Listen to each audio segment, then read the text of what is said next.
Heyo, I should probably turn my microphone on and we would be good to go, right? Would we not be good? There we are. All right. So if you thought that I was just being a psychopath and talking with no sound for the first 15 seconds of the stream, you'd be correct.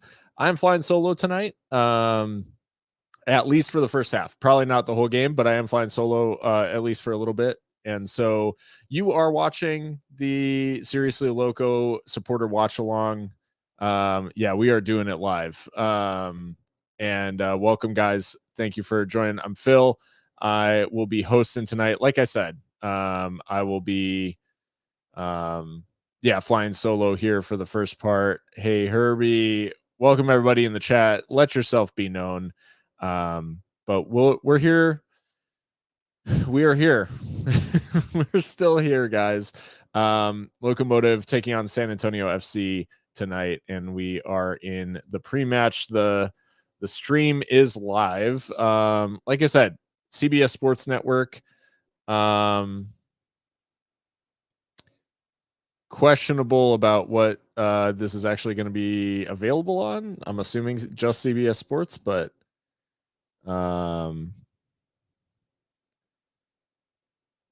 shout out Pepsi Blue. Yeah, it is. Hey, thanks for coming anyways. And we may be watching Pain, or hopefully we get a surprise dub. Thought about going to the match, but banned by my wife. Hey, Herbie, happens to the best of us. Happens to the best of us. All right. Is Mika on international duty? No, not quite. Well, sort of, but she's on second half duty. She's going to be a second half substitute, I think. And by substitute, I mean she's going to show up in the second half, which is totally fine. All right, so we're into the pre-match. Let's take a look at what we've got from a lineup perspective. It's scrolling across the bottom here. So big changes for Locomotive is the bottom line, because we've got guys on international duty. We've got guys injured. So yeah, we are definitely doing it live from a lineup perspective as well. Roman Pascual in goal, the Juarez Loney starting in place of Jamali Waite. Miles Lyons, Navarez, Tony Alfaro, Noah Dolenmeyer, Eder Borelli returns to the team, and Borelli actually wears the captain's armband, surprisingly enough. Bolu Akinyode and Liam Rose look like they're going to play as a 2 in midfield, and maybe Calvillo's going to play in the 10. And then Dylan and Moshe Bane going to be up top. It'll be interesting to see the shape, because some, FotMob has it as a 3-4-3. It's possible. It's not outside of the question. And we talked on Seriously Loco about the fact that Wilmer Cabrera is unpredictable when it comes to formations and stuff. Like, he's going to pick the team that he thinks has the best chance of winning, and he's a little light on options. Like, Lucas Stauffer hurt, and for anyone who listened, for those curious about Lucas Stauffer's status, it does look like he's going to be out for a little bit of an extended period, potentially a month, with a hip injury. So changes for San Antonio to McIntosh in goal, Wind Beichler. I'm going to say Wind Beichler at left back, Mitch Tainer, Burks, and Carter Manley at right back. New signing, Jake LaCava, out on the left wing. Hernandez and Hawkinson in central midfield. And then, Mbongwe, another new signing for San Antonio. We know that San Antonio are completely unpredictable in many ways. See, this is interesting. So CBS Sports has it as a 4-4-2 essentially, or a 4-4-1-1. I'd be pretty surprised if this is how it looks in practice. Calvillo on the wing, I don't love, but I do also like how they put Roman Pascual in just the home kit and everybody else in the Sun City kits. It's pretty funny to me. But we are getting ready for kickoff here. Ricardo Fierro, the referee, he doesn't look super familiar to me, which is probably good news. Synchronizing the watches, and we are underway at Toyota Field. People making their way there. Midweek, Locomotive kicking off, and early doors, it looks like a pretty high press from Locomotive, and San Antonio getting in possession, and Jake LaCava with his first touches in black and white for San Antonio. So I'll try to keep up with timestamps. I'm just crossing the 30-second mark as we get a look at Jake LaCava. He was squeezed out for a throw to Locomotive. Navarez rocking blue hair, it looks like, as well. So that's a quick change. He's got the blue over the blonde. So, and Navarez immediately looking for a big switch of play. And Locomotive actually might be cooking here. Etta Borelli out on the left wing, interchanging with Eric Calvillo. Across to Liam Rose, and then to Bolu Akinyode. Trying to suss out just how this shape is going to look in practice. Is Tumi Moshibane unable to bring that ball under control out on the left wing? Should probably change my graphics here. It's not pre-match anymore. Let's go ahead and rock with that. San Antonio and Carter Manley with the throw to restart. Trying to get a feel for what just exactly what the shape is going to be as Etta Borelli commits the foul. And I mean, for San Antonio too, it looks like a 4-4-2 or a 4-4-1-1, or however you want to classify that. But I guess a 4-4-2. But we'll see how it works in practice. As Tony Alfaro out to cover this one out on the right side and puts it out for a throw out there in the corner. 2 minutes played, and Locomotive. I will say from an aesthetic perspective, I don't mind the orange kit. I don't mind the orange kit on the field, especially in a match like this. I just wasn't super thrilled with as Carter Manley crossed into the box, headed away by Alfaro to be another San Antonio throw. I don't know if I've ever noticed just how close that concrete wall is to the sideline there on that right side of the field. Is Manley floating across in, but that'll be into the seats for a Locomotive goal kick. So I don't know if I've ever noticed how close that was. Big changes for Locomotive tonight. I'll go ahead and reiterate, but big changes for San Antonio as well. And it'll basically be a team it'll be a game of who can adapt better across the 90 minutes, because there are a lot of variables. One thing that's a definite downside for Locomotive is just how good Jamali Waite has been as Darwin Nunez off the mark for Uruguay. Looks like this ref playing advantage. LaCava looked to be fouled there. But yeah, it'll definitely be about the team that can adapt best without some key players. And like I said, Jamali Waite's been so just ever present, basically, and so important to keeping Locomotive in games. That the idea of not having him for a game is disappointing, right? But it's international duty. And the other big thing for Locomotive is, with Amando Moreno not in the side, who can score the goals? It's essentially, those are the two big questions. Can they defend well without Jamali Waite? And can they get goals without Amando Moreno? Eric Calvillo essentially deployed on the left of this attacking line and did well against Carter Manley there, but opted to play it back short as we approach 5 minutes played. A little bit of Locomotive trying to relieve some of the pressure here, and Noah Dolenmeyer unable to find Navarez, and San Antonio looked to counter quickly, but tracking back was Eder Borelli. Only one man diving into tackles like that. And Eric Calvillo collects the ball and now looking to drive forward.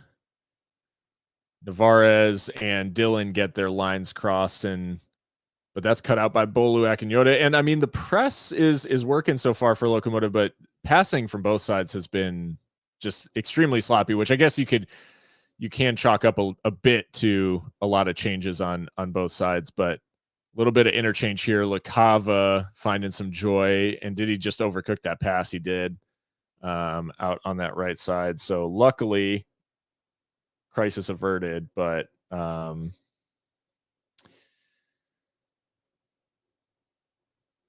yeah, LaCava already looking a threat in many ways.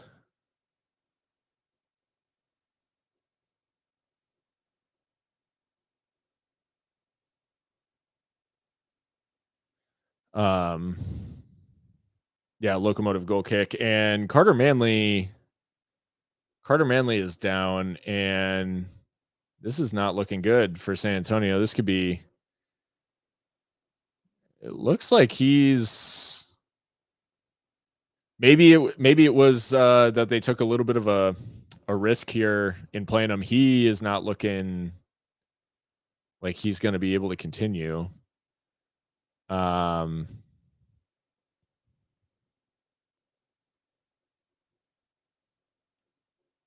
Big decision for Alan Marcina right off the bat, basically.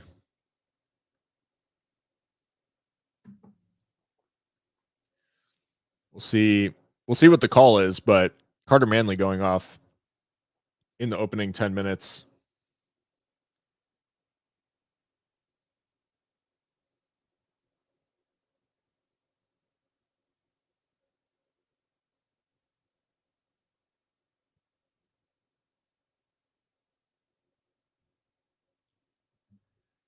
A pan to the San Antonio bench, and it does look like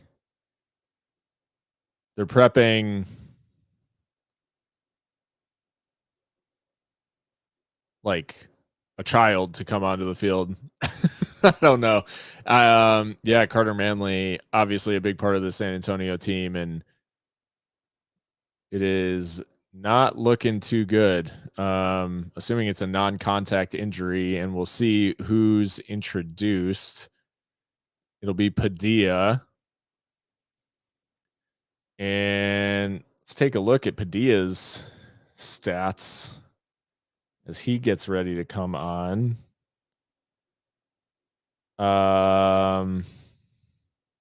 Adriel Padilla, 18 years old.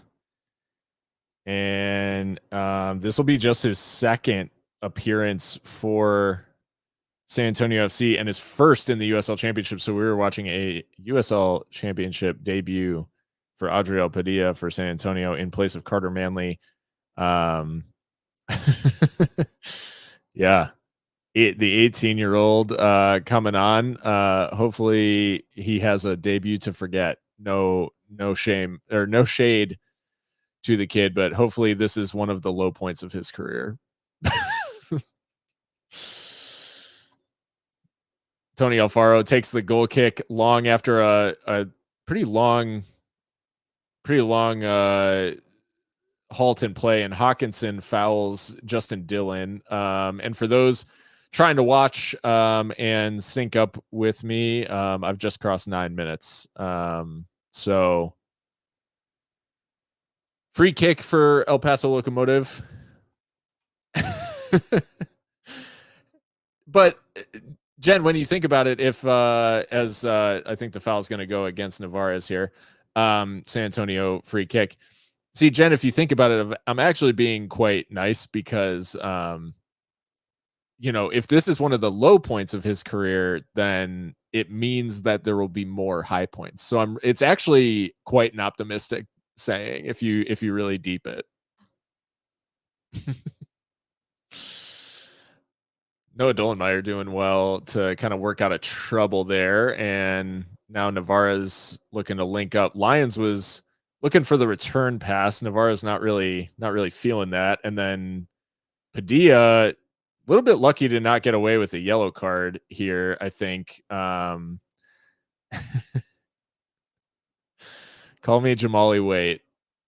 So making saves. I think Padilla is really lucky here because it's a super cynical foul, and Navarez almost gets in trouble here. Um, Navarez almost gets in trouble for asking for a card, and I think he'll probably just need to remain chill. That blue stripe in his hair is just that's really something. That is really something. Dollenmeyer went long initially, headed away, but Locomotive able to get it back under control. Hawkinson looked ready to bring down Akinyote, but Akinyote holding it off for Borelli. And it's been really interesting to watch how Navarez and Borelli and Lyons, there's just a lot of interesting movement going on. I'm not sure if I like it, but it is interesting. Long ball through the channels after San Antonio wins it back. Oh, this is I don't know that I can even put Whataburger and the Golden Arches in the same breath. Whataburger by a zillion. Flick on there from Navarez towards no one in particular, unfortunately. And yeah, I think opening 10 minutes, you can basically sum this up as two teams that have had to make a lot of enforced changes, and neither are playing particularly well. But San Antonio able to get things under control here. Bongwe out wide. It's Lacey has a low drive and blocked away well and collected by Calvillo, trying to run past a couple here. Ball's kept in, and Akinyote commits the foul. Referee keeping his cards in his pocket so far. So I mean, at least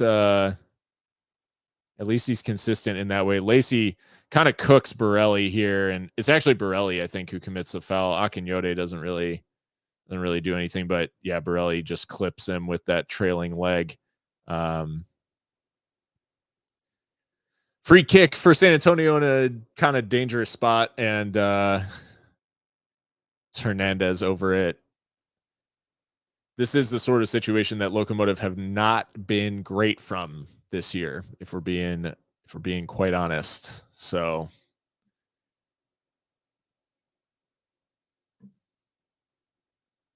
delivered in, headed down. It comes out for Padilla. I'll tell you, there was a minute there where I thought this was a sort of Cinderella nonsense that happens against us, but luckily, straight into the arms of Pasquale. Pasquale.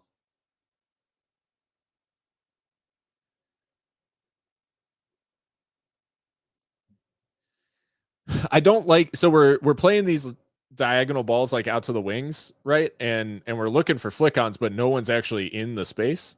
So I'm just saying, maybe don't.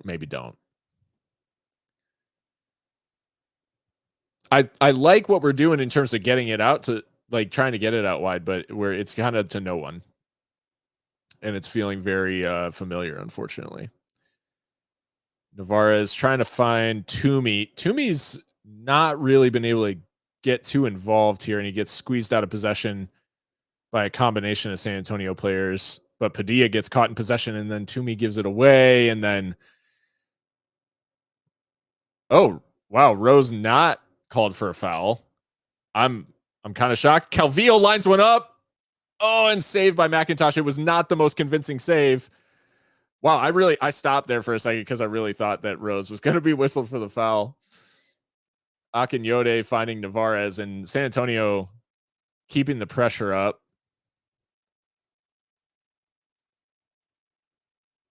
Or San Antonio being kept under pressure, I should say. What did I say? Dylan tries to go around the corner.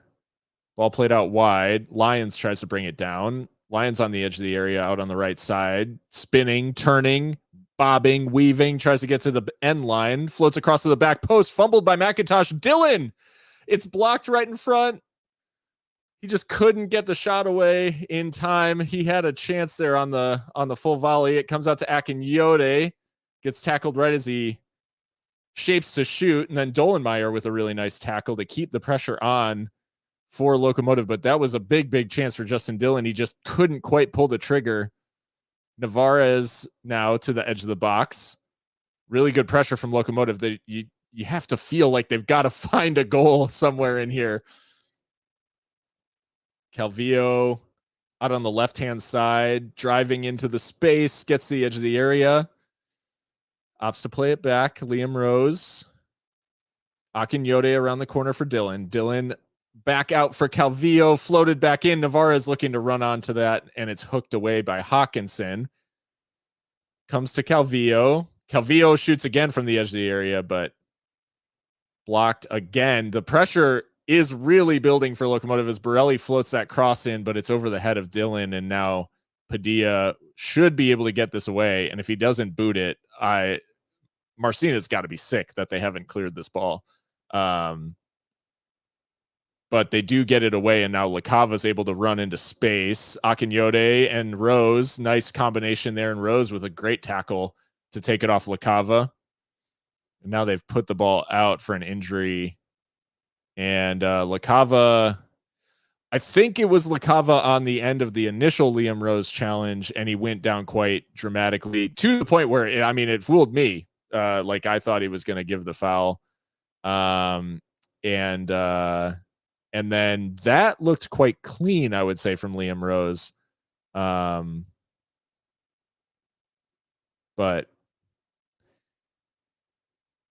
let's take another look. Yeah, I think that's a fine tackle from Liam.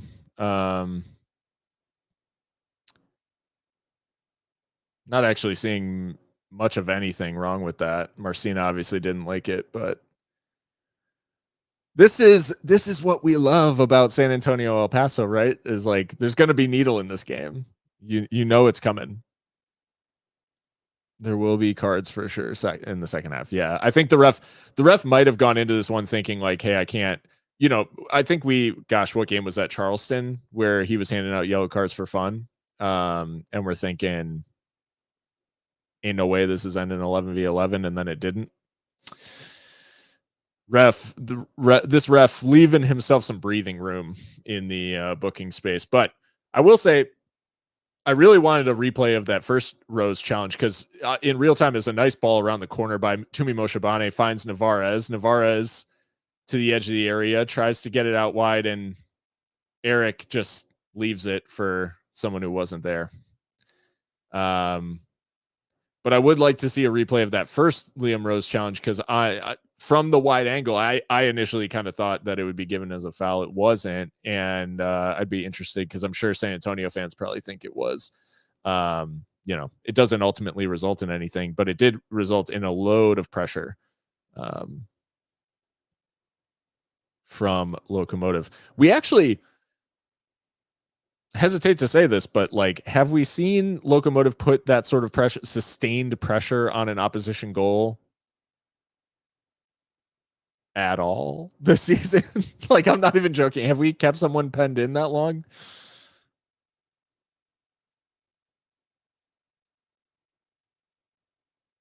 And now the foul goes against Justin Dillon, or maybe it was an offside flag. He is known for those.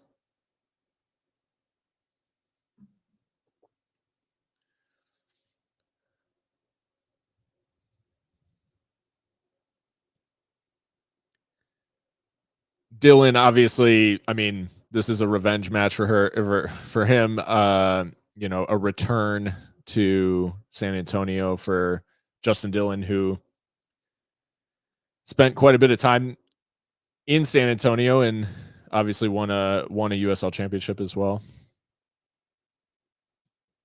Gets to return to Toyota Field for the first time in Locomotive colors, as San Antonio earned a throw out here on the right-hand side. Costless Titan, we're happy to have you, and we're happy to be your adopted home. RIP to RGV.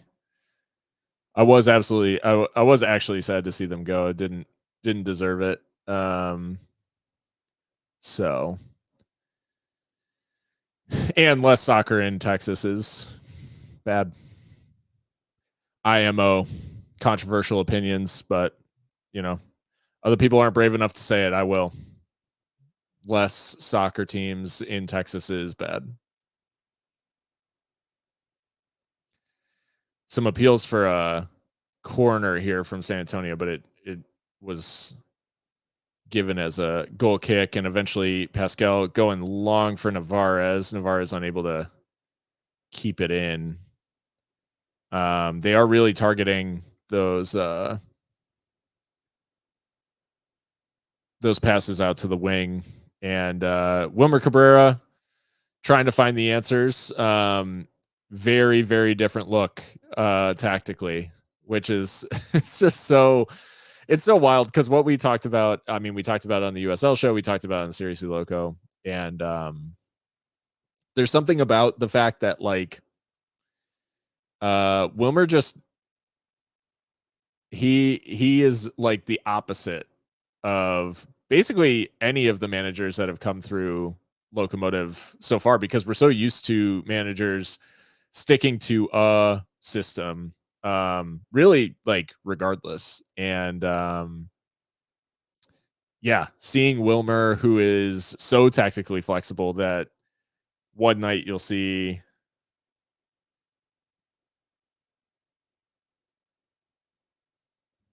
one night you'll see whatever, like what we saw game 1, like 4-4-2.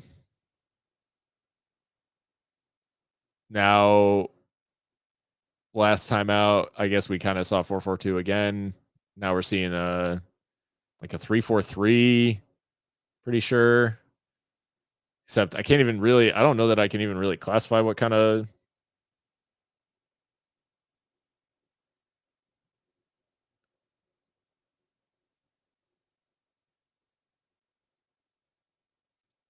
Yeah, it's tough. I mean, he kind of played a 4-2-3-1, I guess. Or I guess that's kind of how he's been.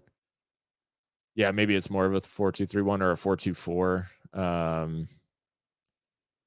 And yeah, it's been interesting because he's kind of held off on like not really playing two holding midfielders. Like they're pretty.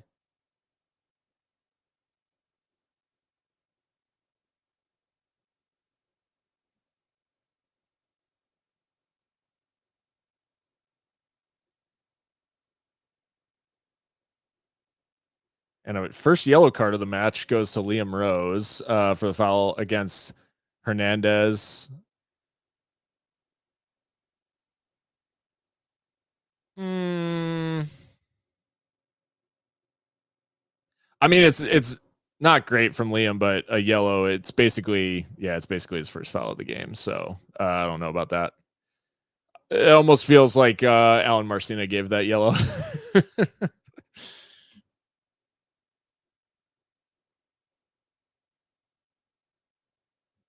Ball over the top. I think the flag would have gone up.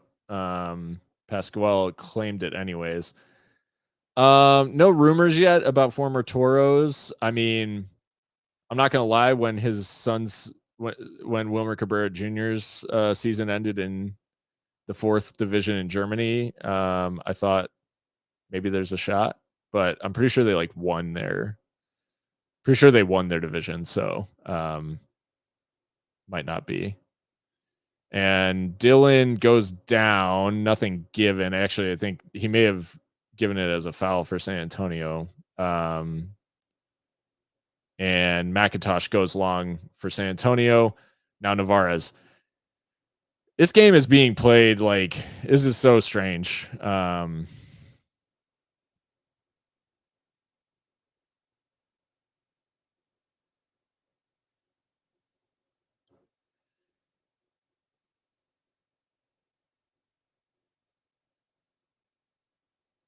This game is just like in an odd spot. I'm not really sure what to make of it.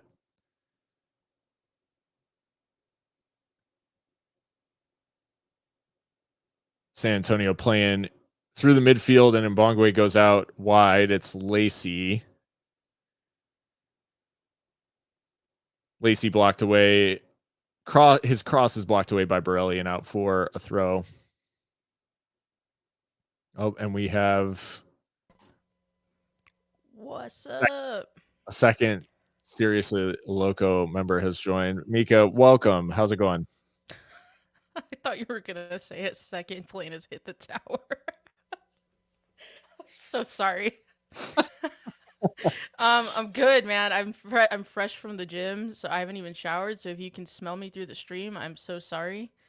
But had to hop on here right away. That's how we're gonna get the Twitch subs. So Right. everybody pay up. No,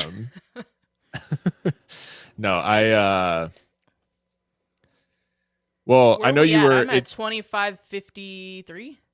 Okay, you're like 2 seconds ahead of me, so Okay, sweet. So we're good. Yeah, Navarra is getting ready to take a throw in out here on the right wing. It's basically been a whole lot of nothing except for that one period of sustained pressure where Locomotive probably should have scored. Yeah, I saw the ball like kind of bobbling, and it might have fallen to Justin Dillon, but then it just got like nicked away at the last second. That was a big chance, but yeah. Possession's looking quite good for Locomotive, to be fair, but we saw that against Birmingham too, and that did not result in 3 points. So yeah. What's blowing my mind is like just how different this team is set up from the last two games. Like, yeah, it's mostly out of necessity, to be fair. For sure. Yeah, absolutely. For sure. But it is funny how quickly they've sort of gone to something like now for something completely different, right.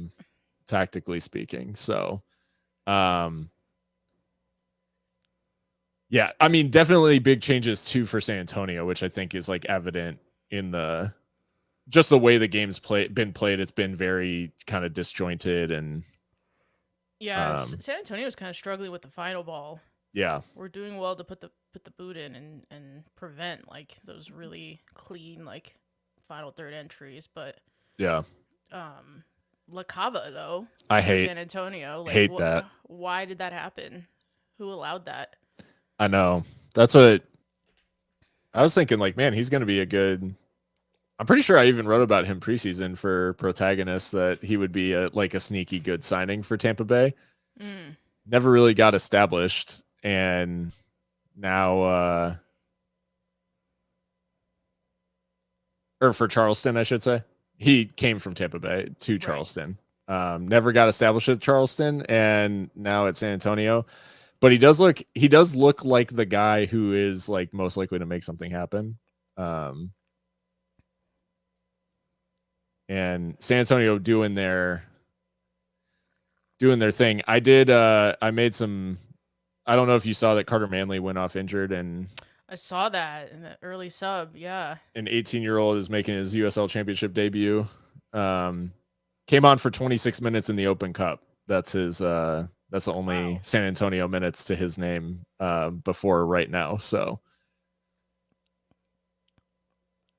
Moshe Bane trying to keep that one in play, but little bit, it's getting almost a little bit sloppy. You'd almost think that like the teams would be growing maybe a little bit more into the game, and it seems like almost it's getting more ragged as the half wears on.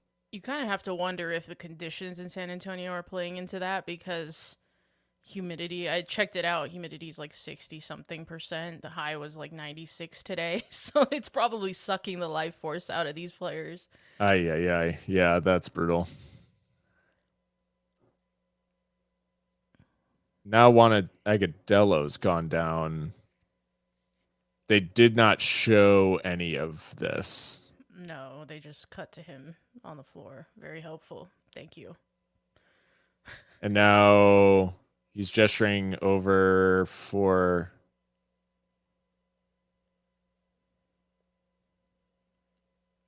It's Tony Alfaro, who looks Now, pretty fired up Tony's about got to them. be careful because he's on accumulation, I think. Oh, don't do that. Ah, fucking hell. So he's booked He'll be Alfaro. suspended. Yeah. You know, you don't like to see that from one of the veterans in the squad. No. Well, and silly. And it's just like it's half reading the room, and just like knowing when to chill out. Like what is gonna. Okay, yeah. I mean, I agree. There's probably nothing in that. See, but then he earns himself the card with this reaction. And Yeah. It's like you were probably gonna just get a talking to, Tony. So that's poor. Yeah. No, it's from real the poor. veteran there. And accumulation rules in USL is now 8 yellow cards, I think. Got it. So I think he might be okay. Oh, I thought he was done. Or is he on 7? Probably, actually, now that I think about it. We get yellow cards like crazy, so. Slipped as the free kick was delivered in, and Locomotive with a decent chance to break here. It looks like Calvillo got brought down off the ball. Navarez having to play it back. And How about this Akinyode. Navarez false center back? Yeah, this is really. He's really like a cam. And it's like, is he a fullback? Like, is he doing a whole Trent Alexander-Arnold thing? Lions, nice shape on that cross. I really when Miles really can make contact with the ball, he can really deliver. Can confirm that was Tony Alfaro's 8th yellow card of the season. So. Okay, so yeah, he is out for the next game. That is another big blow at a time when basically like Locomotive need every single player they can get. But Miles sticking with the play here and playing across to Bolu. Arise, Yuma. Just like somewhere his eyes light up. Nice turn by Navarez there, but then the ball wasn't good. Yeah, and I think that's kind of characterized Navarez's game. Like it's been good in a lot of ways, and it's been like really poor in the actual delivery has not been good. And then Eric with a pretty poor. Yeah, Godello is really putting himself about. Yeah. This is a really bad touch. He absolutely sets himself up for that with a terrible touch. Yeah. Yeah, that's poor. He's lucky and to then escape a booking there. Yeah, just clumsy. I think he basically is saved by the fact that the contact is like up on the leg. Yeah. Rather than like, because if he makes any sort of contact with the studs or anything, then yeah, it's at least a booking. So Pascal not being asked to do too much so far, which I think is good news because basically, Mika, at the top of the broadcast, I was talking about the fact that we haven't really proven that we can keep teams from taking a lot of shots against us, and Jamali Waite has been sort of the reason that we've even been in a lot of the games that we have. So right. Pascal has a lot on his shoulders tonight, but so far the guys in front of him doing enough to keep him from having to do too much work in net. Oh, that is naughty. Navarez there. Navarez with the nutmeg around the corner, and it does eventually work its way across. Rose lines one up, didn't make great contact with it, and it's going to trickle out.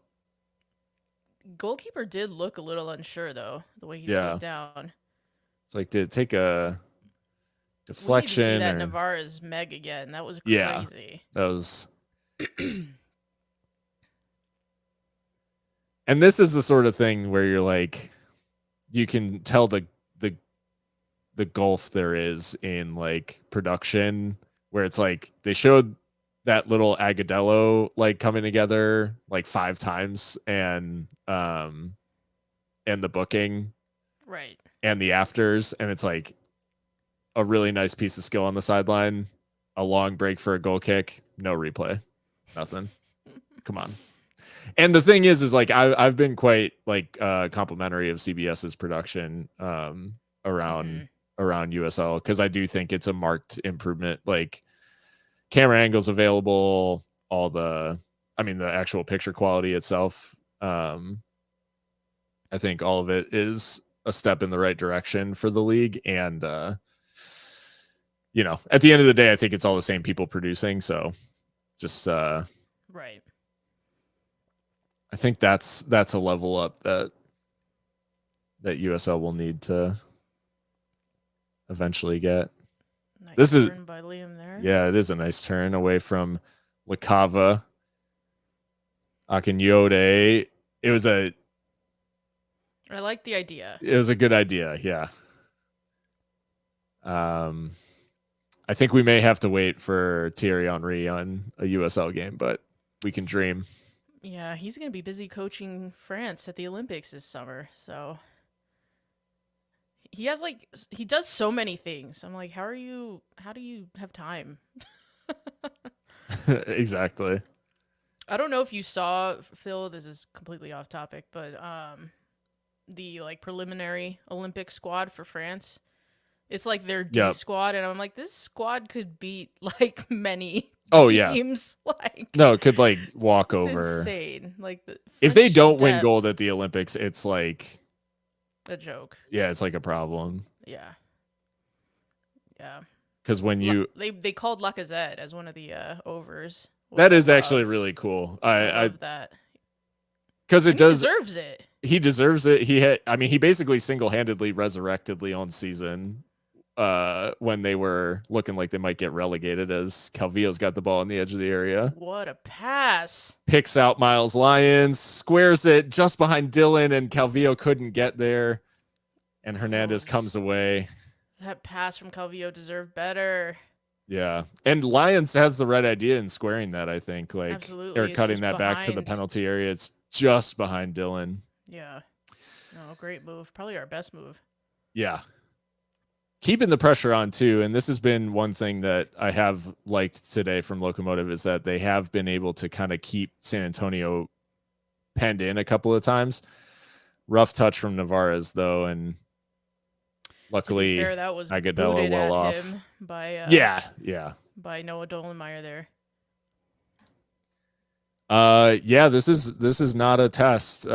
Players are actually playing through midfield. There were periods of the game where we were playing a lot of these long diagonals out of the back again, and looking for flick-ons that weren't there.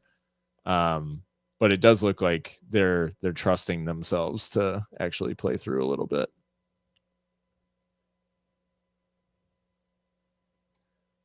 So the game itself is on CBS Sports Network, but I don't know if there's another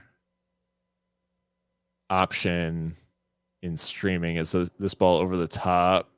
Navarez able to come away with it, gets to the end line, saved away, and then just booted. McIntosh got just enough to it. McIntosh flaps a little bit, if I'm being honest. Very honest by Navarez there. Could have absolutely gone down. Yeah. Under one of those challenges in the box. Yeah. Good run, though, from him. Yeah. Locomotive are finding some patterns that I didn't think... I don't know. Some of the patterns emerging are very different than what we've seen. Navarez with a lofted ball over to Lyons. Lyons trying to chip it into Justin Dillon, but just couldn't get it over the San Antonio defender. Navarez trusts himself for sure. Definitely backs himself with his technical ability.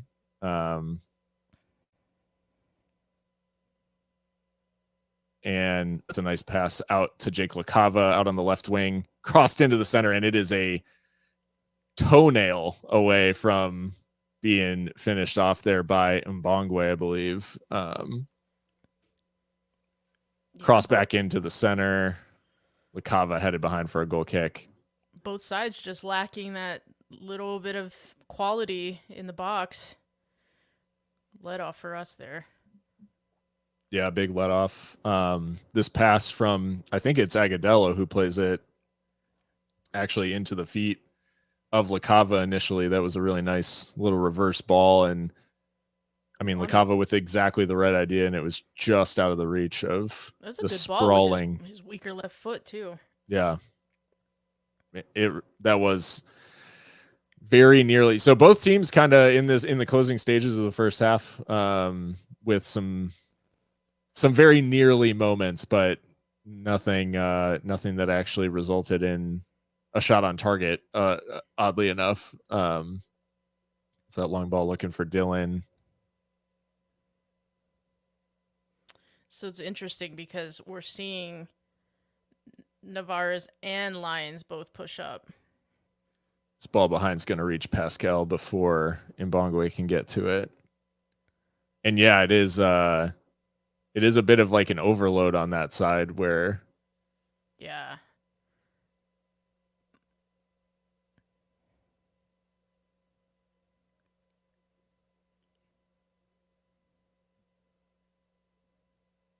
It's really almost Borelli as the third center back when Navarez pushes up. Yeah, it is sort of which is it's almost that's almost a more old school approach to sort of the attacking fullback, where the other fullback is then sort of put on like a moratorium, right? Like right. As a long switch from Navarez is gonna find Calvillo, who is essentially playing as a left winger, which is really interesting. And then tucking in sort of like as necessary, but Lyons rolls it into the feet of Dylan. Navarez pokes it through for Moshabane. Could be a chance here. Moshabane in the area and earns the corner kick. That was another nice feed, like another nice ball around the corner into space. And I like that. A little bit of afters with the ball boy there. Don't go Eden Hazard on us to Right. me. That's the. I don't know if anyone remembers that. Wait, did they give a goal kick for that? Should have been a corner, no? I mean, surely not a goal kick, but it looks like it is going to be a goal kick. Wow. Okay. It's a bit strange.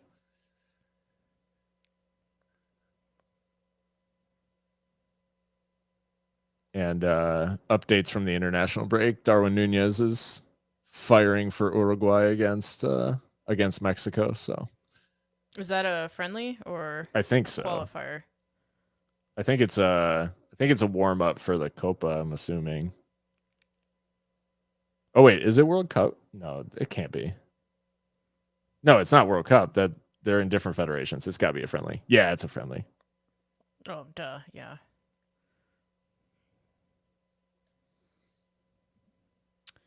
Yeah, one wonders if Darwin Nunez is going to be, the next guy. Because, I mean, Uruguay has Forlan, Suarez, Cavani, like, just so many incredible strikers. Quick free kick taken from San Antonio, and I think it's... Yeah, Agudelo just gets a finish, like, all wrong. Not really sure why he takes it first time. Like, I guess it's because he sees Pascal's off his line, but...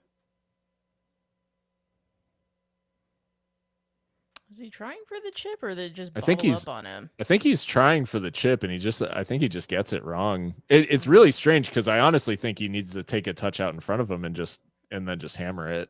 But he probably was worried about taking a good enough first touch, so he decides to just take it.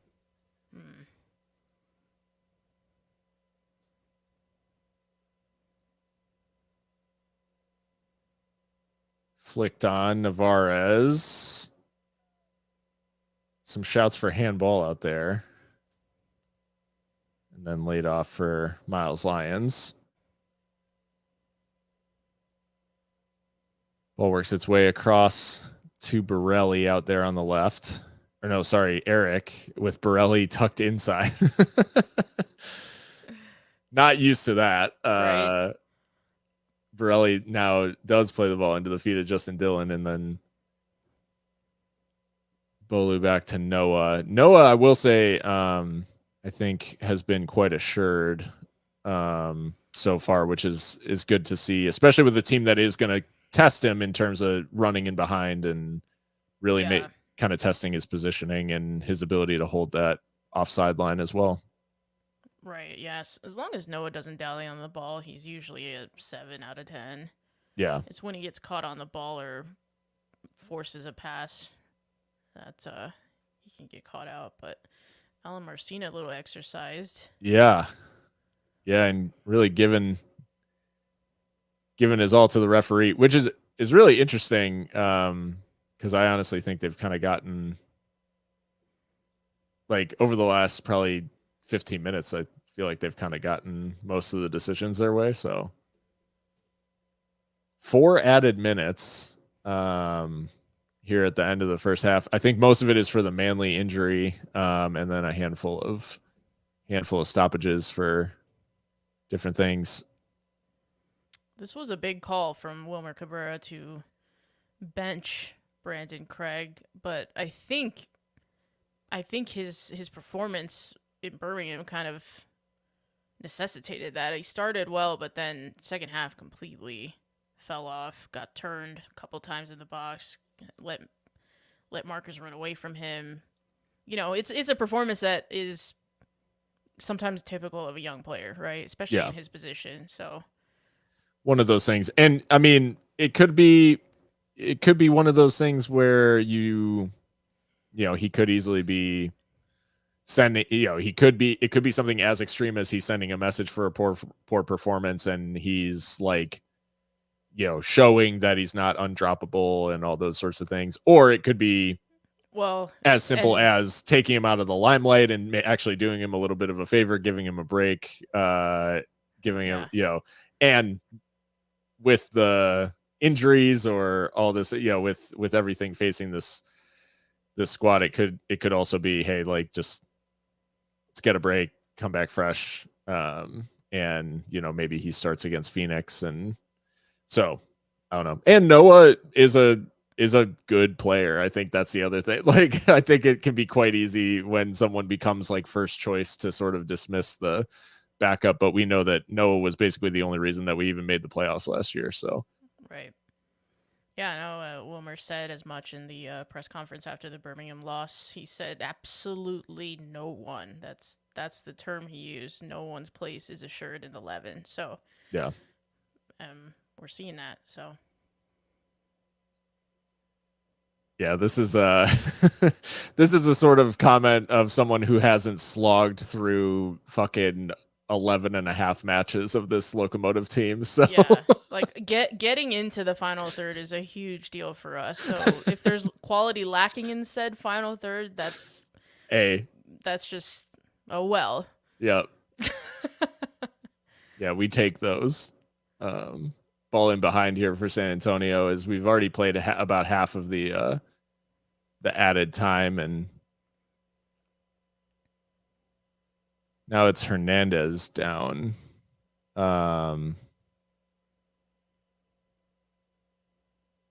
This all feels a little. Is that Tony again? It is Tony. I mean, it's. Oh no, that's Miles.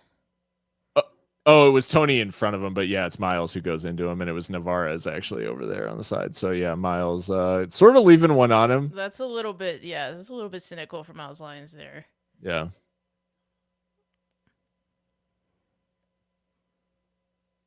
I do love the idea of the fourth official just being like, it's a fucking derby, mate. Like, him being like, you were right there, you saw it, and he'd be like, it's a derby, mate. Like, you got to be stronger. Right. I do. How do you, as we head towards halftime, and maybe this is more of a halftime discussion, but where does, as San Antonio win possession up the field here, Noah across well to cut that out and put it out for a throw? Maybe I'll wait for San Antonio to. I'll wait for Locomotive to clear the danger, and then we can have a good halftime conversation. Not related to me bricking in it about whether we're gonna concede here.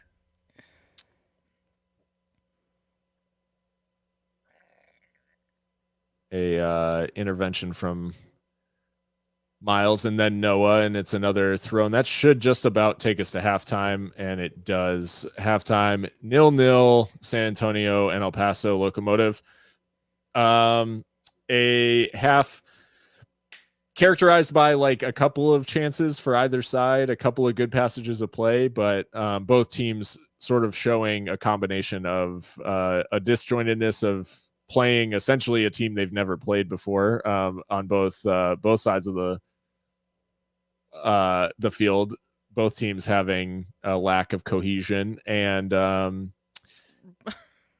absolute scenes of Ray Sorry of all people trying to hold Wilmer Cabrera back. If those of you that are listening or in the chat might not know Ray Sorry, he's one of the assistant coaches. That man has a temper. Yeah. So to see him holding back the coach is really funny. That is actually funny.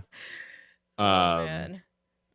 But yeah, so a little bit of a just disjointed half from either side, lacking the quality in front of goal, but not lacking quality through the middle of the pitch, and chances were there for either side. What'd you make of what you saw, Mika?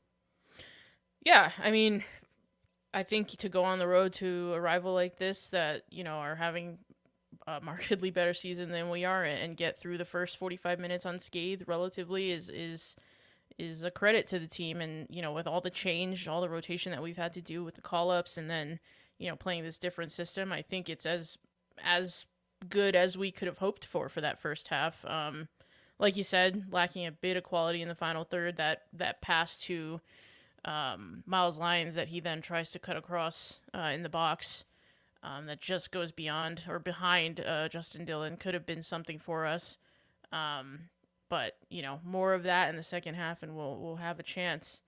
San Antonio also have that one chance that Jake LaCava makes with the cross that is just beyond the attacker. So, yeah, the goalkeepers haven't necessarily been tested, but there's been some chances, just, you know, few and far between. Both sides really just trying to, it seems, get to grips with the conditions. So, yeah.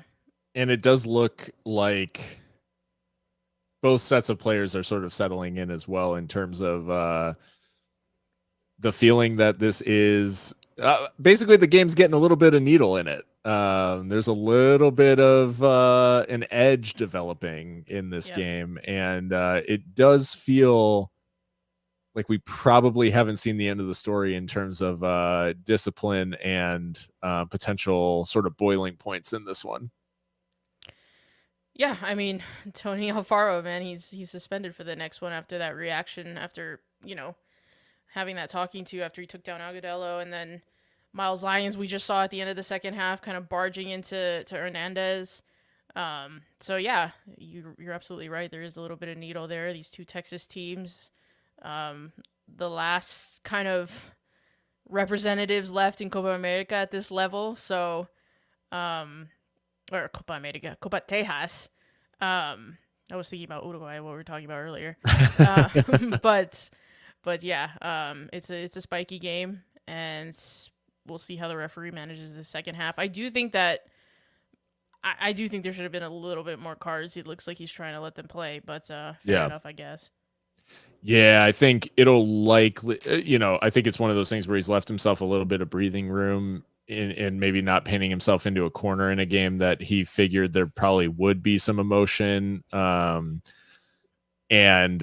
I would say second half, he probably clamps down pretty quickly if it starts to go, because, he's only got to see out 45 minutes and the likelihood that he puts himself in a tough position is just lower. But,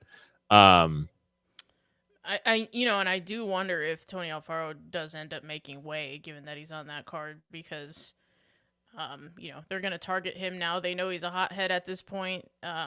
I would not be surprised if they do try to get him sent off. So, we've got Brandon Craig on the bench. Yuma can make some changes if we need to.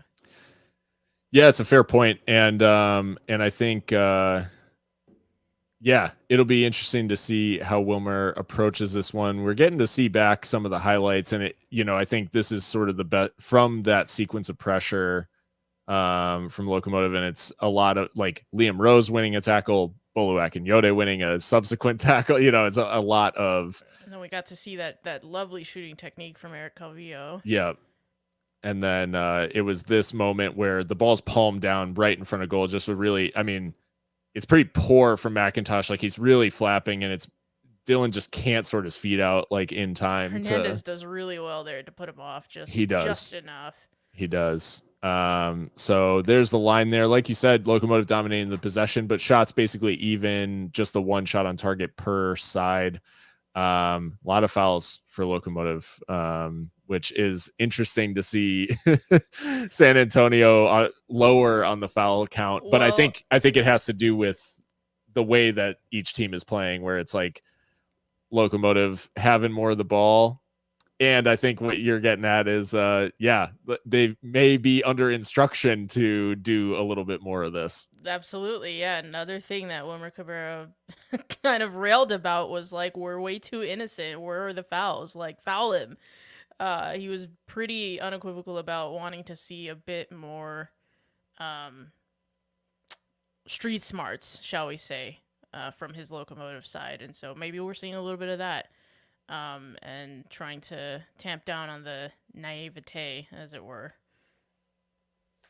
So the question I was gonna ask there towards the end of the first half, and I'll ask now, is, we mentioned that it is a bit of a derby. It's it's a in-state rival.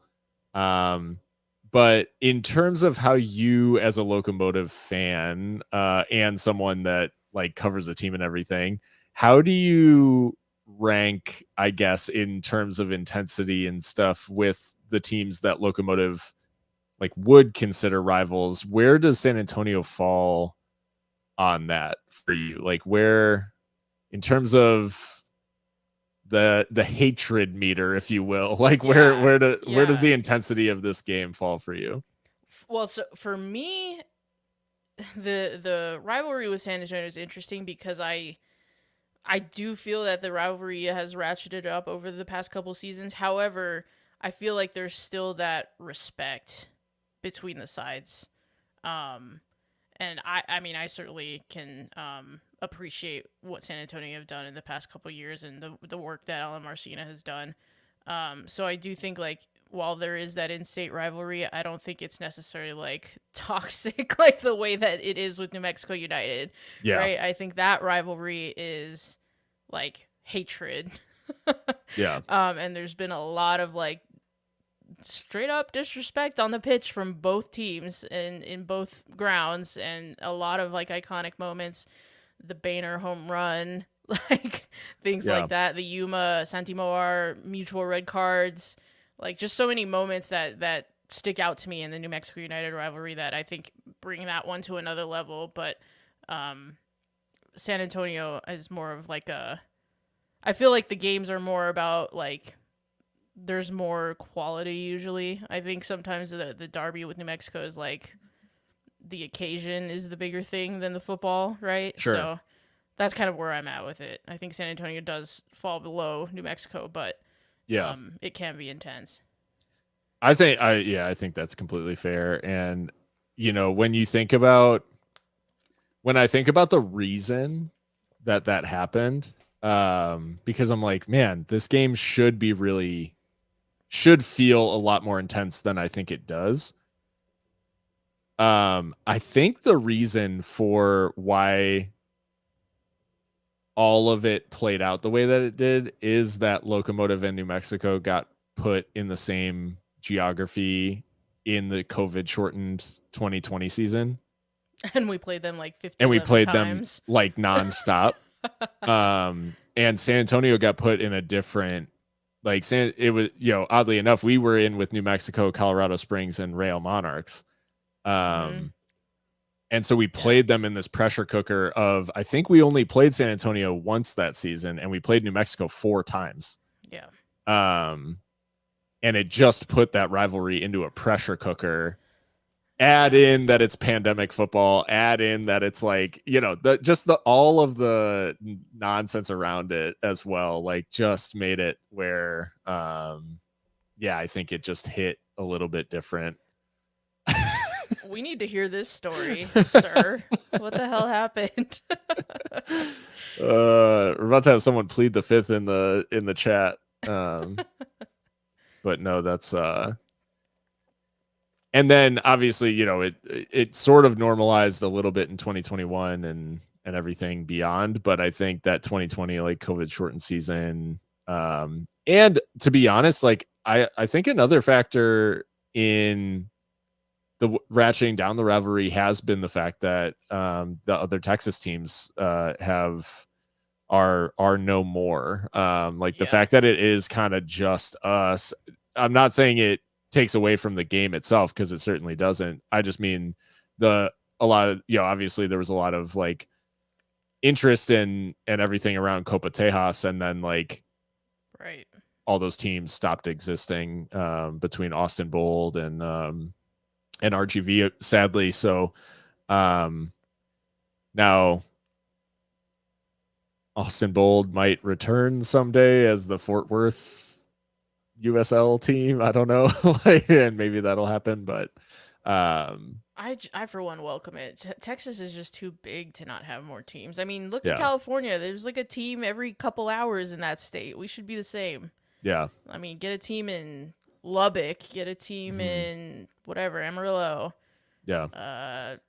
Well, and it's like RGV, like know.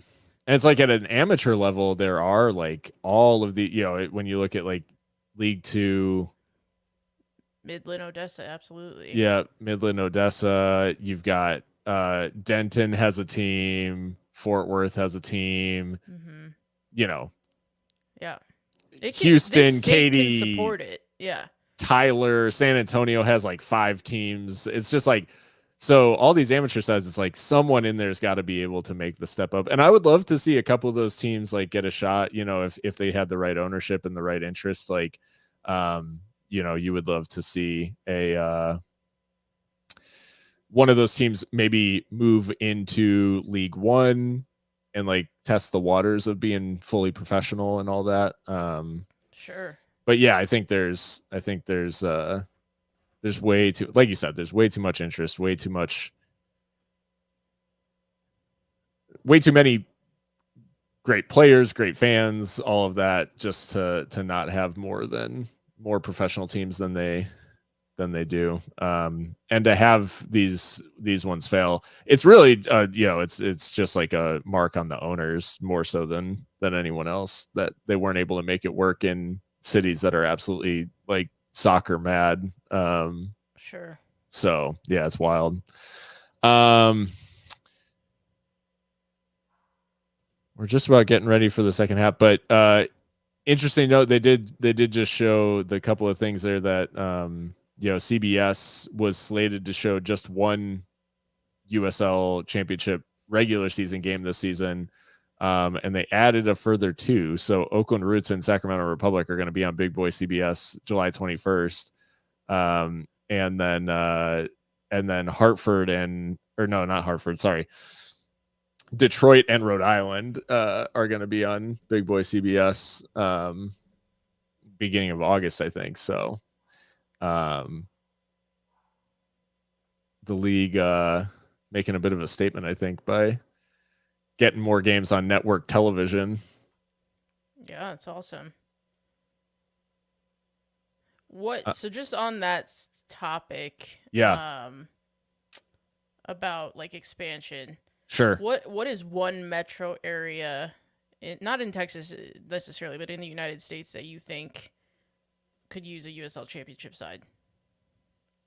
I think, because I have mine in mind, and you probably could guess it, but so it's funny because I think the one place where, and this is sort of born out of my own personal experience, but I think, a lot of the conversation recently, and I know it was in the chat too, of like MLS joined the chat or whatever, and like MLS interfering in a lot of USL markets is like sort of the topic of conversation recently. Mm-hmm. I think there's an MLS city that USL could actually, if they did it the right way, they could actually like maybe disrupt what MLS had going on, and that is Chicago and the greater Chicago area. Okay. Because the Fire are a mess. Like, they're horrible. Like, they've been bad for a long, long time. They still aren't really figuring out their like stadium situation. They haven't found a way to build like a dedicated fan base. And if anything, they've driven away the fan base that they did have. And I think with the right ownership and the right plan, I do think a USL championship side could probably do something pretty great. Maybe not in the city limits of Chicago, because that takes obviously a lot of political will and a lot of like connections and a lot of money. But I think the suburbs of Chicago probably could support a USL championship team quite comfortably. I like that. Interesting. What about you? Well, can you guess? Because I feel like I've told you before, but I wonder if you remember. Ooh, It's kind of obscure. I'm trying to think. But this metro area just fascinates me because of the people there.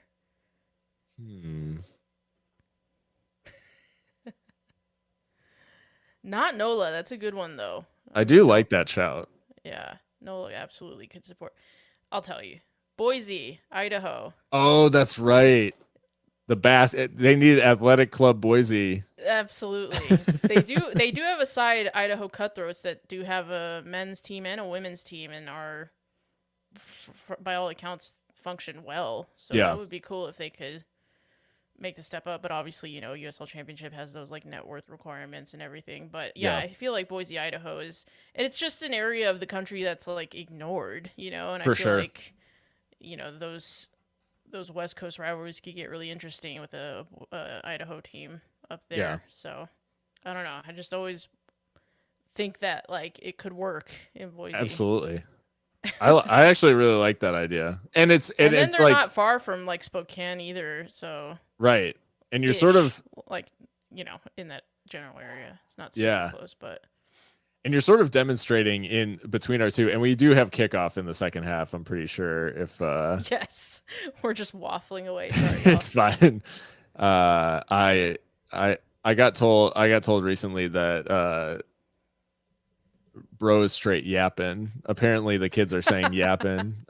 So it is what it is. We're 40 seconds into the second half, and Locomotive have a free kick in the middle of the park. But I think you're demonstrating basically like the appeal of USL Championship, like between our two suggestions, is like it is absolutely a league that, when done right, like you look at what Detroit's done, they can compete in a big city and really hold their own.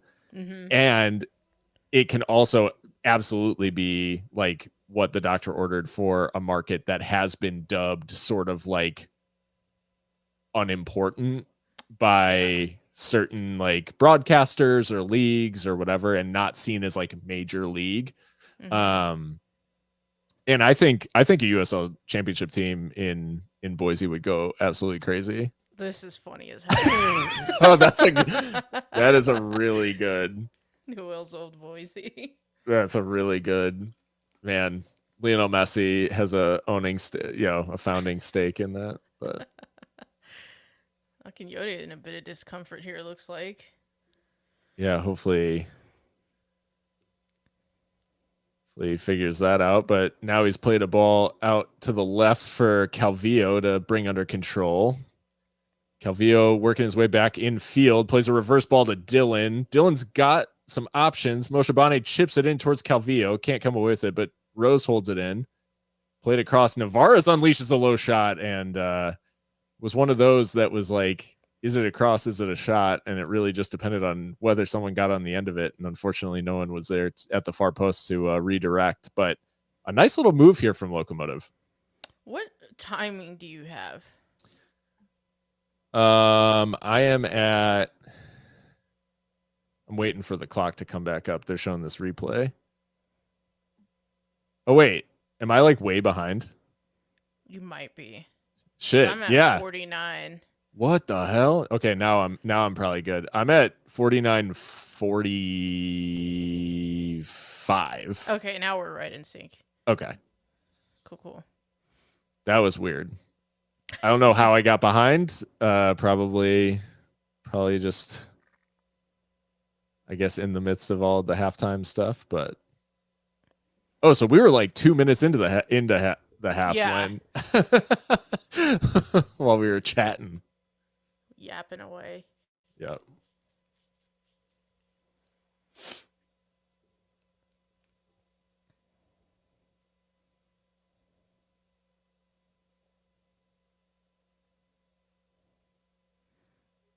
Oh man, Navarro's disguised the pass well, but then just gives it away in midfield.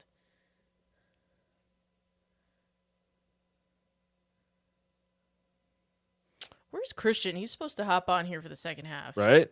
Oh, I think he can't find the. I think he can't watch the game. Is now it looks like Navarez is pulled up potentially. Ball goes back to Pascal and then booted. Is that Tony Alfaro grabbing into touch? Oh, it is hamstring? Alfaro. It is Alfaro. I don't like to see that. He got tied in knots. It looked like maybe. Hopefully, it's not a rotational thing, and it's just maybe he was stretching for the ball or something. Well, this is off Ooh, the ball. no, he just pulls up. That's not good. Yeah, that's not good.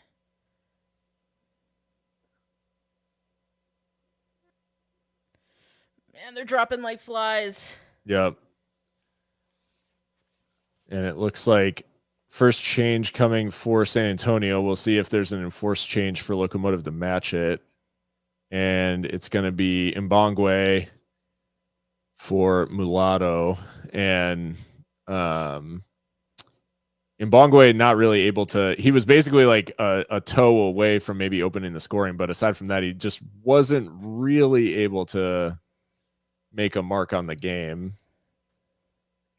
And I mean, I got to be honest, like San Antonio's roster just like all over the place for me, because it's like half their bench is academy kids, half their team is guys who signed for the team like 5 minutes ago. Yeah, they're a bit of a blind spot for me, to be fair. Let's take a look at, see if we can snag some stats on Jose Mulatto. Let's see. 21-year-old Colombian. He's played 5 times.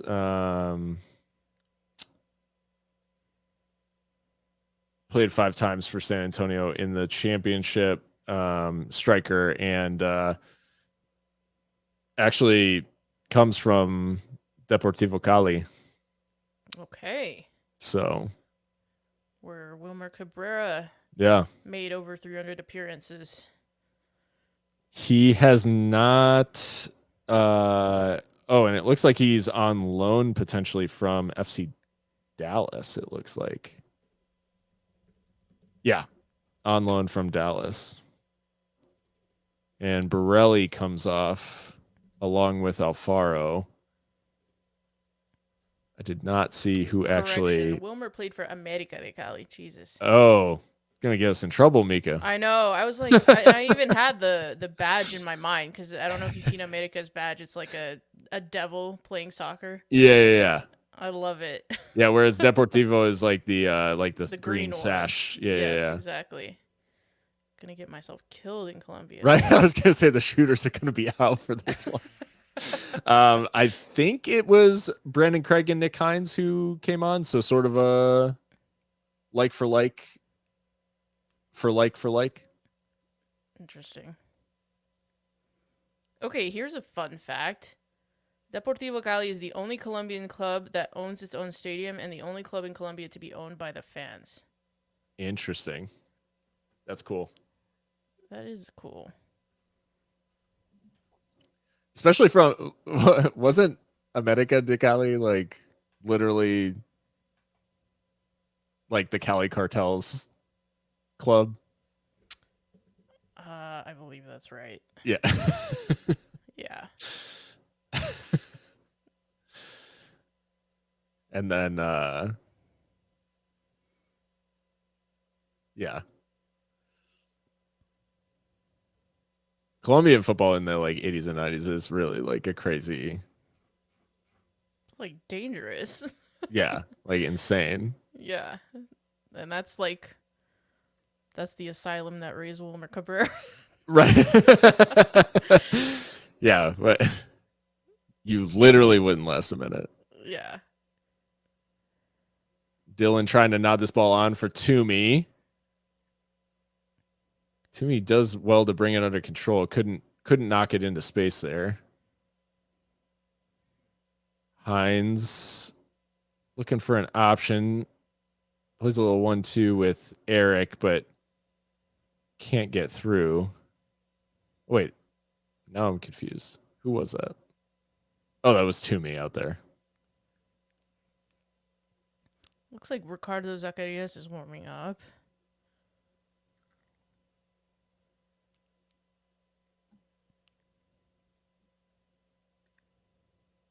And a throw for San Antonio.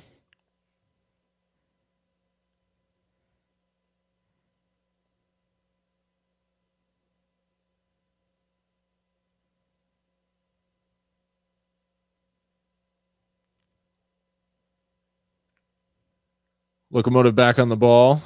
And yeah, it was Craig who came on for Tony due to that injury. So the accumulation suspension might be a blessing in disguise because we might be he might have time to get healthy. To recover, yeah, absolutely.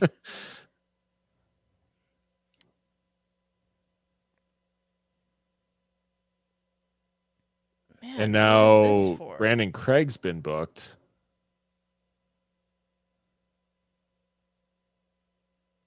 Jesus. Yeah, Like not to sure. see what happened.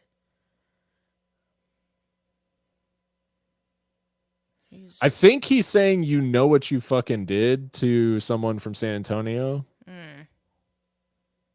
Oh, Juan Agudelo at the heart of it again.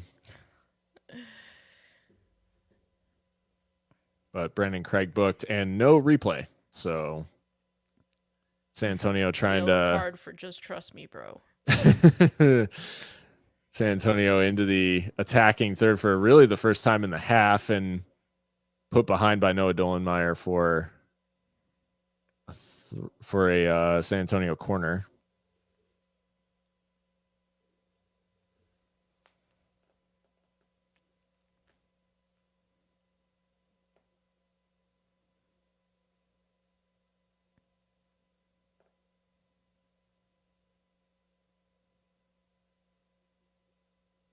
This is the first corner of the game? Holy shit.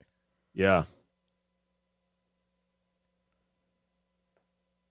That was dicey there for a second, but collected by Pascal, and we're just the less we say about that, probably the better.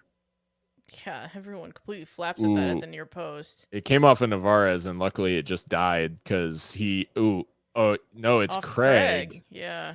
Interesting. It was Craig into the back of Noah, I think, maybe, and it just sort of popped up. Basically, they're completely like he had no idea where that was going. And Locomotive lucky to escape that situation without conceding a very, very comical own goal.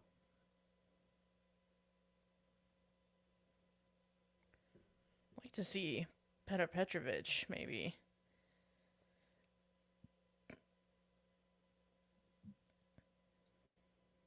Throw here for Locomotive, and Is that Navarez down?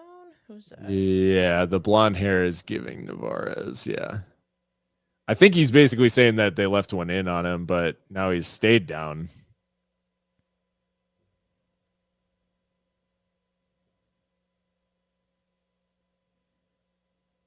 Again, not getting a second look at it. So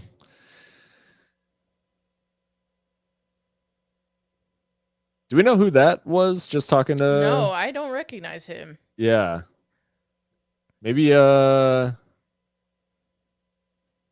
maybe an internal promotion. Could be. Like an academy, maybe a guy who's worked at the academy getting. Because essentially, it seems like Ray has moved into the assistant. Like he's basically acting as the assistant coach. Right. Yeah, Ray was not watching from the box. Right. Down on the bench there, so. So they may have handed off some of the like analyst and those sorts of duties off. Interesting. I think a draw is a good result, to be fair. I think not losing is a good result at this point. Drawing the road in USL is always a good result. I think. Yeah. There's no such thing as I mean, there are bad road draws, but those are game state dependent. Right. Those are like you are winning and concede late. I don't think there's that really. Ricky coming on. Yeah, Zacharias for Navarez, which does kind of change. I mean, unless he's just deployed in that same position, which, I mean, it's possible. There was a time early in Zacharias' time at Locomotive where he was essentially deployed as a fullback. So.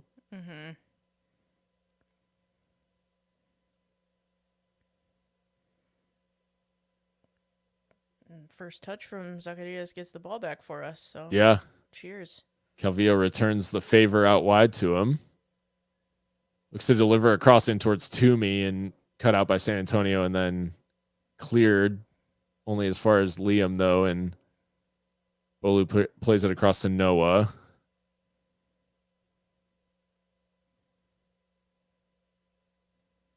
Calvillo and Rose combining in the middle of the park, and now it's out wide to the right-hand side. Zacharias back on the ball. Definitely active since coming on. And Miles trying to compete for the ball down the sideline. I got to say, like, this is probably, as a quick throw taken there, and looks like it might have gone behind, but goes out for a Locomotive throw.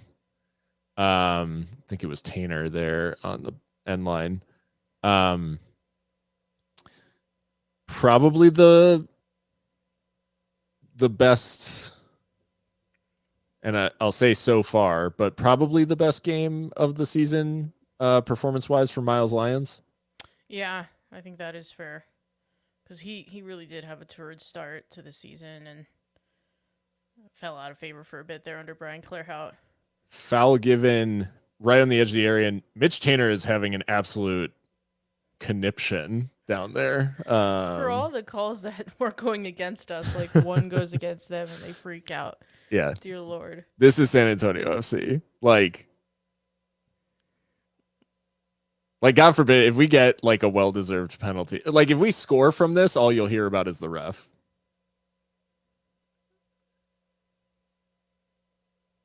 It's interesting, though, because it's not Tainer that commits the foul. No, I think it's actually Lacey who stands Lacey, on. Yeah.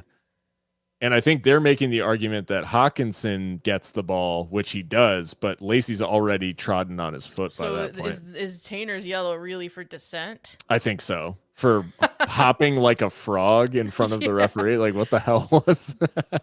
He was having an absolute mare there, yeah. I do like this position for Eric. This feels well suited. Toomey has a good delivery. I don't think we've seen him on direct free kicks as much, but Toomey's delivery is typically good. So apparently Brandon Craig is over the ball as well. Yeah. Oh, and is going to take it. What? Deflected it in! Brandon Craig! Off the bench! And scoring in San Antonio. Wow. Wow. He needed that. Brandon Craig, and you could tell the emotion that came in the celebration. There was a bit of a deflection as it went through. He won't care. It's in off the post. It's a great free kick. I do like that they're playing this as controversial. Lacey stands right on Hines' foot, and I guarantee you that they're talking about the foul, but That's a bit of a deflection. Wicked. Bit of a deflection for sure. Hopefully he still gets the goal. Oh, it actually does come off a 2 player. I do think it's on target, but it is on target. Yeah, it should be him. Brandon Craig, first goal for Locomotive. And oh my god, there are actual nudes in our mentions. Goodbye. Oh, what a website. Great app, Elon. We love it here. We absolutely love it. Yeah. Fair play to Brandon Craig. It was a tough outing for him against Birmingham, and then to start on the bench, I'm sure that hurt, but what a goal. This is what Wilmer said he was looking for, a reaction. Yep. So what a goal. And I'm here for the fact that the talking point, at least a talking point from this game, is going to be San Antonio talking about the refs, as is tradition. Yep, Harry just tweeted. Well, Locomotive gets a goal thanks to pro referees. No foul on San Antonio at all, but El Paso hacks SAFC nothing. I'm dead. It's literally like you can clockwork. predict it. And like we said, it's all love with our San Antonio fans, but it is so predictable. Truly. I don't know if this is what Christian meant, but I do love the Italian flair on this golazzo. Oh man, that is nice. What a moment for Brandon Craig, and maybe the moment that starts his El Paso career in earnest. Not that he's been bad. I think he's actually been quite good for periods of time. He's just had bad luck with injury, and then right. This is a poor giveaway by Bolu here. Jorge Hernandez going through midfield. Akinyode trying to get back. It's deflected and just wide. Whew, that's a let off. Yeah, big let off, and Akinyode owes a beer to I'm trying to see actually who gets in front of this shot, because it was a key block, because he actually sits Bolu down, and it's a recovery from Nick Hines. Yeah, it's a recovery from Nick Hines. But a corner for San Antonio, and punched away by Pascal. Well done. And I think it's probably a foul on the keeper as well. Yeah, I was going to say, really brave there from Pascal. Got walloped. Yeah. And did well to still get like a strong hand to it, even through a crowd. Makes the decision early to come for it, gets both hands, and then, gets clattered in the back by. That's good goalkeeping. Yeah, very good goalkeeping.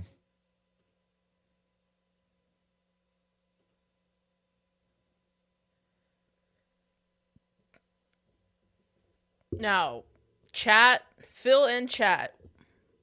We go for 2, or what we have we hold?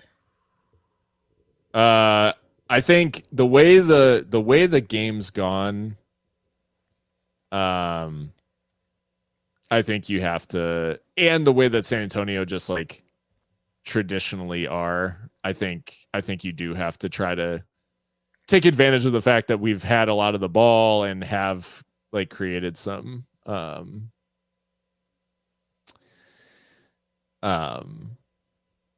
have really created some like decent opportunities. So I think I think we should continue to push.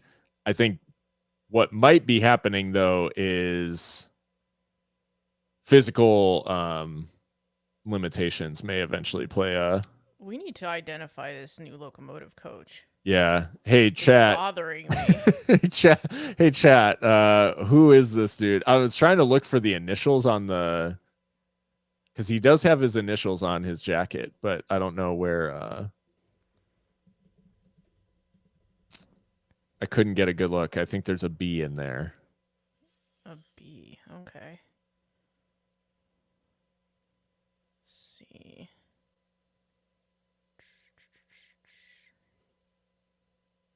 $70 gone, and we are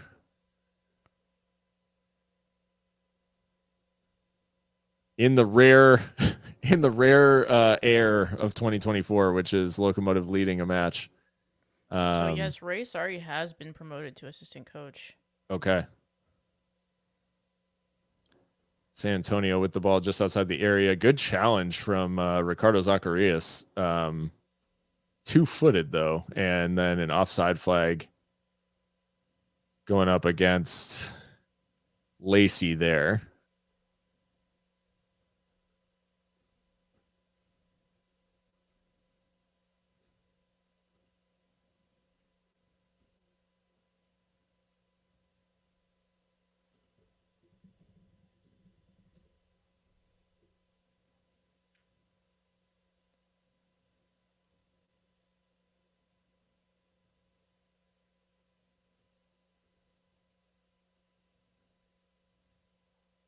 It's an SAFC game, so you know we're going to have the South Americans represent in the chat as well. Nice flick from Justin Dillon around the corner to find Toomey.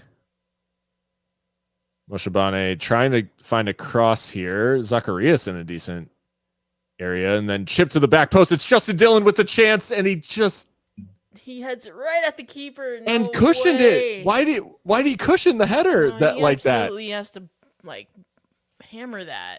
He actually takes the pace off of the ball. Like what? Oh man. Goes for direction over power and just like the wrong choice. He's in acres of space as well. And against his former team, what an opportunity to put the dagger. Justin's had some very presentable opportunities. Think of the cross from Nick Hines against Birmingham. Now that. Yeah, that was added to the Nick Hines like expected assists. Highlights. Hex. Whatever hex has been put on him by some sort of witch who lives in like a gingerbread house or something.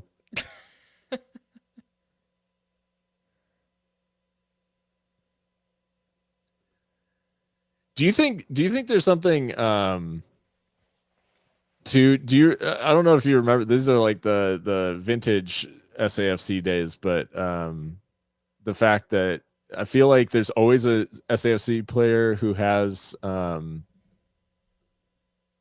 altered their shorts to the point of being like not shorts anymore. Fabian Garcia heritage. Fabian Garcia, now of Las Vegas Lights. So and still the shorts are high as shit in Vegas. Still, too. Yeah. If anything, they've gotten worse in Vegas. Yes. Throw in here. SAFC. Oh, off the post. That's an absolute bullet. Beats Pascal. All ends up, yeah. And now put back into the box, deflected, and Pascal able to get this one. I think we're a little early in the match to be doing the keeper to ground thing, but LaCava does well here, and then it's Hernandez who goes past. Craig just commits like way too early. Well, also we're letting them play the ball really quick after restarts and not staying switched on. Yeah. No, it's a fair call out as well. That was the same kind of thing that happened with the chip that Agudelo tried. Yeah. That was a quick restart there too. Calvillo doing his part in a little bit of shithousery there. And now Hines actually whistled for the foul.